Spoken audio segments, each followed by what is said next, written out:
Amazing audience. We are live today in Philadelphia at the A. Weber building, making this possible. A. Weber team, I'd say lead player, Tom Tate. Most definitely, it's a great pleasure to have this conversation. We are looking forward to have a conversation with someone who I think is very prepared for it, for what he's going to get. But it's a great pleasure to meet with you, Brandon. Yeah, it's good. Brandon Olson, right? Yeah. That's a fascinating name. Is Olson Canadian? Is that a Canadian? No background. No, it's actually Norwegian. Norwegian. All right. I had an encounter with one guy called Paul Olson one time. Very powerful. Yeah, but from Canada. Cool. Yeah, he robbed me. Do you know it? I'm joking. I'm joking. I won't rub you up. I hope not. Which of your talents, if you had to sum it up, do you think is responsible for us connecting at this particular time in history? Oh, which of my talents?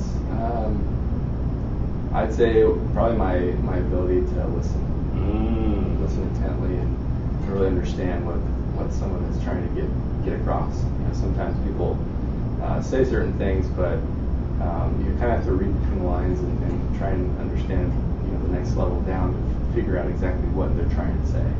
I feel like I do a pretty good job of being able to pull out and understand what someone is trying to get across. Who did you learn that from? I don't know if I learned it from anybody necessarily. I think it's just something I've developed over time. Probably can trace it back to my parents and the things that they've taught me. I've always been a quiet person. Sorry, mother or father? Probably my mother. More mother. She's quieter. She's a little more introspective, and so I think I've kind of developed that and watched her and practiced some of those skills. It's been beneficial, hasn't it? Yeah. It's a grand talent, I must say, to be able to listen. I had to train for it. Believe me, I had to train to develop that. Why will you continue to repeat that skill now that you've honed in on it? Why would I? Yes, sir. Well, I think it benefits my personal life, but also here at work. When I'm working with team members like Tom, oftentimes we have tough conversations, but sometimes we talk past each other and don't quite understand. And so I think having that skill to listen, to try and put myself in the shoes of somebody else and understand where they're coming from, just helps. It helps us get unstuck from projects we're working on. It helps us kind of move forward. That's good. Yeah. That's good. Well, do tell people who you are and what you do here, please. Sure. So I'm Brandon Olson. I'm the Marketing Communications Manager here at A. Weber. My sole responsibility is managing our PR efforts. So work with the media. I put together events like the Podcast Virtual Summit. The Beyond the Podcast Virtual Summit. Which is great. Yeah, you could I'm excited for that. Pour a bit more about that in terms of the Beyond the Podcast. Yeah, so it's a virtual summit we're putting on July 17th called the Beyond the Podcast Virtual Summit. And it's geared towards podcasters to help them better connect outside of the podcast. We need that. Yeah. So you've got great listeners, but how are you connecting and building stronger relationships outside of that? So it's all geared towards that. We have 4 amazing speakers coming with John Lee Dumas, Amy Porterfield, Mark Asquith, and Jessica Kupferman. We also have a couple people here at A. Weber who are going to be part of that summit. So it's a free event. I'm excited to put it on. Where do I sign up for that? So you go to beyondthepodcastsummit.com. Sweet. And you'll be able to sign up, grab your free ticket there, and get tuned in. That's good. A. Weber always brings great value. Beyondthepodcastsummit.com. Long words. But tell me one other thing you've done consistently over the last 3 years, please. So one thing I've done consistently over the past 3 years. That's a good question. Thank you. I think I've tried to stay focused on what's important in my life. Family is for me is the most important thing. My family, and so I've trying to balance between work, family, and other responsibilities. I've tried to be consistent in making my family the main priority, the main focus of my life, and that's I've seen great benefits and blessings from that. How does it make you feel? Well, it helps me feel connected better Right. to my family. Like I know what's going on. I feel a better connection with my kids. I've got 4 little boys. Wow. Yeah, so it's being there for them, being there for my wife, being able to connect and know what's going on and have a good relationship with them. Why would you suggest someone that's listening out there do what you've done by focusing in on family life? Well, I think, when it comes down to it, the only thing you can really take out of this life is the relationships you have, things that you've learned. Your career and stuff, that will come and go. You can't take that with you, but your family is the thing that stays with you forever. So, focusing on that that's kind of why I feel like the focus on the family is the most important, because jobs come and go, careers come and go, but your family's always there. So. Love that. Well done. Well, my friend, let's switch gears for a moment now.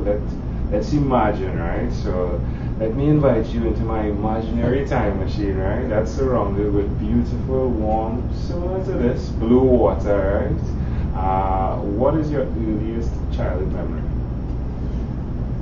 Earliest childhood memory? Wow. I would have to say I was living in San Bernardino, California. I was probably 3 or 4 years old, and I remember playing with the clothes hamper and pretending it was sort of like a cage. So I could get under there, I could pull it over my head, and kind of imagine I don't know exactly what I was imagining, but I was playing, and maybe I was imagining I was a zoo animal or something like that. Right. Yeah, that's my earliest childhood memory. Why do you think that memory is so clear? I don't know. I have no idea. Yeah. It comes to mind. Maybe it's because it's imaginative, maybe because it's something I enjoy doing. I'm not sure. All right. If you had to connect that memory to who you are today, do you think it's possible? Sure. Like I really enjoy being creative and thinking of really interesting ideas. My mind's always going, thinking of like what little projects could I work on, what little side hustles could I start, So maybe that's kind of the source of that, the imaginative, creative thinking that I have when I was 3 playing with them. Yeah, that's amazing.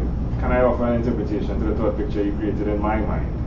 Yeah? I like the idea of listening and how it's necessary to close down. Like I remember in podcasting, one of the cheats we have is that most times we don't do video to video, so we don't see the individual's face. And what that gives us is like listening.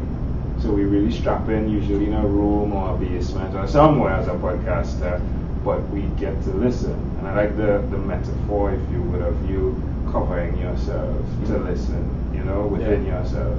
Yeah. Pretty beautiful. Yeah, that's cool. That way. If we fast forward to when you were 12, what was your favorite song?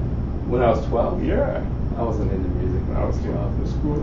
But maybe as I started, maybe around that time, I started getting into like punk Right. music. Yeah. What song pops up in your mind, though? Oh, I don't remember the song names, but I really like. Are you gonna sing it for? No. But I loved Face to Face when I was younger. All right. That's one that pops up. I find it fascinating how like the names of songs and conversations connect. Just the fact that we were just face to face talking, right? But I think you treasure face to face more than anything else. Is that accurate? Yeah. Yeah. It's pretty amazing, right? How it connects, right? Yeah. You pay me when you're going out, right? All right, my friend. What I'll do now is we've reached where we are in this time machine. However, there's a declaration form, so it's yes or no, possibly a bit more. Have you chosen someone to pass on your skills to? Yes. You said you're married, right? Yeah. You have 4 boys, right? How Right. old are they? Ages 2, 3, 6, and 8. Wow. Do you believe in God? Yeah, I do. Do you have an inner circle of friends? I do. Do you watch TV for more than 3 hours a day? No. 3 hours a week? Yeah. What about screen time, phone and or computer? More than 8 or less than 8 hours a day? Oh, I work in an office, so definitely more than 8. If you had to share with us, right, your own unique real statement, a statement that represents Brandon Olson, what would you say that is?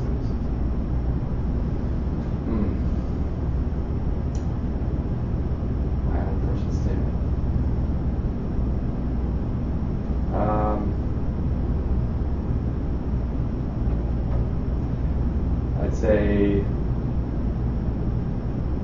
statement for representing me, or I'd say